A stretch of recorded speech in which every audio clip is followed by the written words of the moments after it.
15.77 metre লম্বা বাঁশের 2.25 metre বাদ দিয়ে বাকি অংশ সমান 4 ভাগে ভাগ করলে প্রতি ভাগের দৈর্ঘ্য কত হবে হিসাব করুন।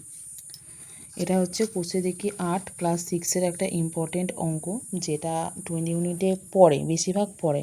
যেহেতু আমি টিউশন পড়াই, তো আমি দেখেছি যে বেশিরভাগ সময় এই অঙ্কটা দেয়, তো সেই অঙ্কটা তোমাদের জন্য নিয়ে এলাম।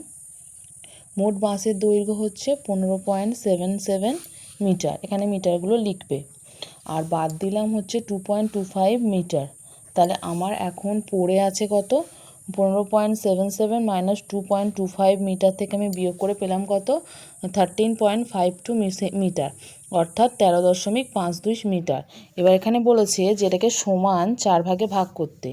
সমান 4 ভাগে ভাগ করলে তাহলে 13.52 ডিভাইডেড 4, তাই আমি এখানে দশমিকের জন্য 1 পেলাম, আর দশমিকের পরে দুটো সংখ্যা আছে সেই জন্য আমি 0 পেলাম। ওইটাকে যখন আমি ভাগ থেকে গুণে যাব তখন সংখ্যাটা উল্টে যাবে, তখন ওই জন্য একটাও কিছু নেই, মানে একটা উপরে চলে গেল, 4টা নিচে চলে এলো। এখানে দেখো 4-এর সাথে আমি কোনাকুনি কাটাকুটি করলাম, 4 3 12, 4 3 12, আর 4 8 32, আর 338। এবার 338কে দশমিকটা আমি কীভাবে করব? দেখো যে দুটো শূন্য আছে, তাহলে পিছন দিক থেকে দুটো ঘর গুনবো, 1 2, দশমিক হয়ে গেল। তাহলে মিটারকে উত্তর কী হয়ে গেল? 3.38 মিটার। তাহলে উত্তরটা তোমরা কী লিখবে? যে প্রতিটি ভাগের দৈর্ঘ্য হবে, প্রতিটি ভাগের দৈর্ঘ্য হবে 3.38 মিটার।